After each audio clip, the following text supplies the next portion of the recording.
Assalamualaikum warahmatullahi wabarakatuh. Al-Jafar atau kadang dibaca Jifar artinya tulisan, kitab, pengetahuan, metode penghitungan, atau sesuatu yang dirahasiakan, privat untuk kalangan tertentu sampai waktunya diungkap. Secara khusus, tema tentang Jafar dikaitkan kepada sahabat Ali bin Abi Thalib radhiyallahu anhu yang menerima sesuatu yang dianggap rahasia tersebut dari Nabi Muhammad SAW. Riwayat yang dinisbatkan dari Jafar Ali bin Abi Thalib yang akan kita bahas di sini sudah cukup terkenal beberapa waktu yang lalu.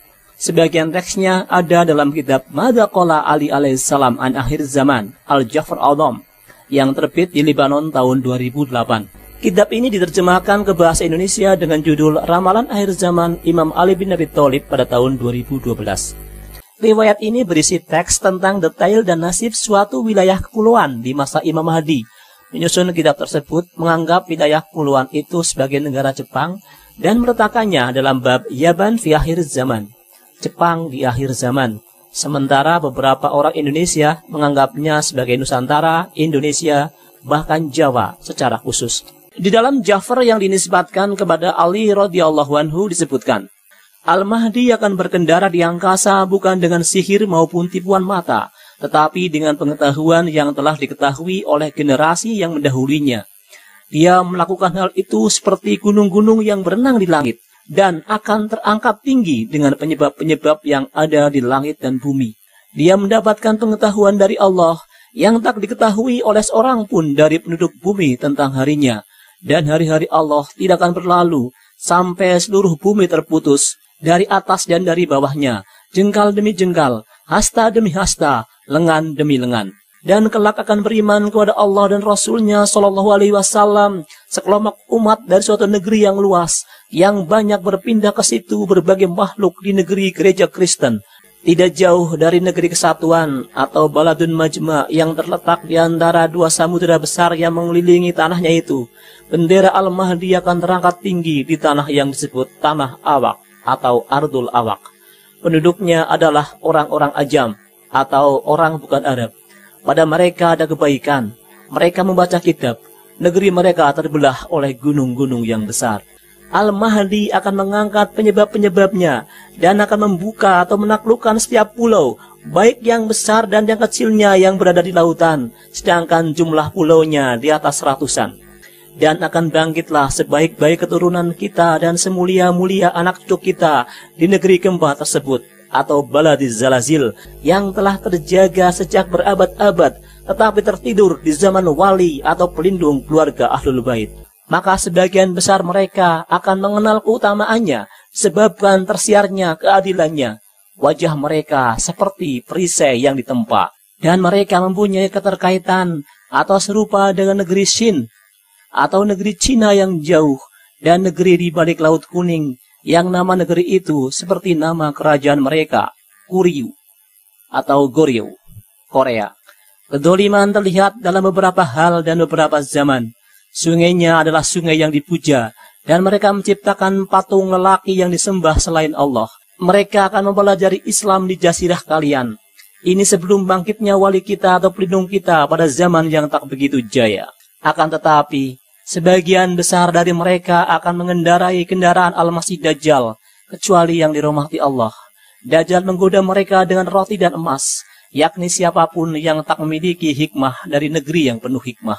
Seakan-akan aku bisa melihat mereka, kaum yang wajahnya seperti perisai yang ditempa. Mereka banyak bercocok tanam dan hidup berkasih sayang, tetapi punya kebiasaan bertempur hingga yang terluka berjalan di antara tubuh yang terbunuh.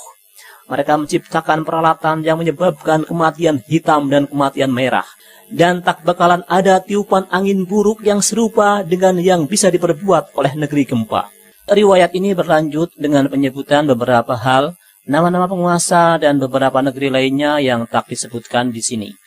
Teks ini ditulis ulang dari penjelasan lisan Ali bin Abi Thalib radhiyallahu anhu dan dilanjutkan generasi demi generasi hingga sampai pada generasi Ahlul Bait yang mungkin mengenal atau hidup di masa kerajaan Goryeo, sekarang Korea, paling tidak sesudah tahun 900 Masehi, yakni ketika kerajaan Goryeo mulai berdiri. Karena penulis riwayat itu dengan benar menuliskan nama Goryeo, Goryeo, sebagai negeri yang sudah ada, tapi salah dengar tentang Ardul Awak atau tanah awak yang belum dikenalnya.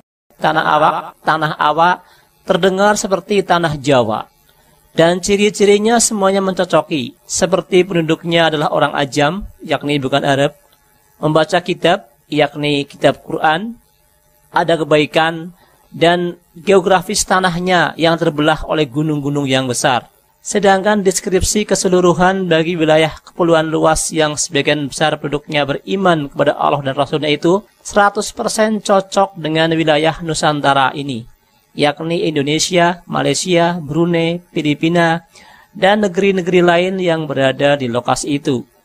Terutama jika kita menggunakan deskripsi dinamis, bahwa sejarah negeri tersebut pernah diisi oleh penyembahan patung atau berhala, mendapat pengaruh animisme, kemudian pengaruh Hindu dan Buddha, lelaki yang dipertuhankan selain Allah, menjadi tempat hijrah atau migrasi negeri-negeri gereja Kristen dalam masa imperialisme seperti Belanda, Spanyol, Portugis, dan Inggris dengan kepentingan masing-masing sejak abad 15 Masehi.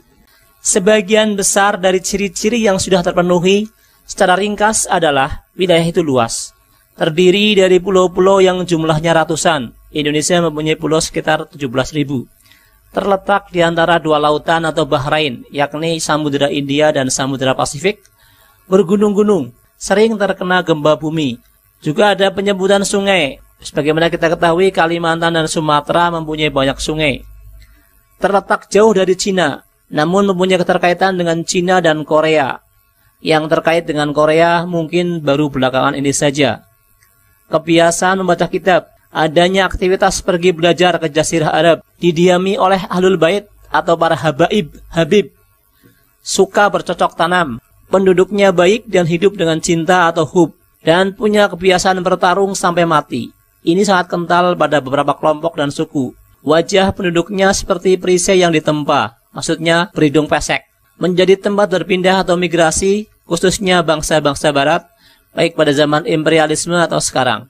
Dan terjadinya kezoliman di wilayah tersebut, baik penindasan, penjajahan pihak luar, tirani penguasa, rasisme, dan sebagainya yang berbeda-beda tiap generasi. Yang terbukti atau belum terbukti secara pasti adalah kemampuan menciptakan alat atau persenjataan yang menimbulkan kematian hitam dan merah. Secara umum, kematian merah adalah kematian karena tertumpahnya darah. Kematian putih dianggap sebagai kematian karena wabah penyakit, sedangkan kematian hitam dianggap berhubungan dengan air seperti tenggelam. Menciptakan alat seperti ini sebenarnya wajar bagi negara yang punya lautan. Sebuah kapal yang ditenggelamkan oleh meriam atau senjata serupa hingga banyak yang mati tenggelam adalah bukti kemampuan negara tersebut dalam menciptakan kematian hitam. Yang saat ini belum terbukti adalah kemunculan Imam Mahdi yang akan membuka setiap pulau dari wilayah tersebut. Ini adalah kabar gembira bagi penduduknya yang beriman. Adapun pemberitaan bahwa sebagian besar penduduk wilayah itu akan menjadi pengikut Dajjal adalah peringatan agar kita tak termasuk di dalamnya. Wallahu a'lam bishawab.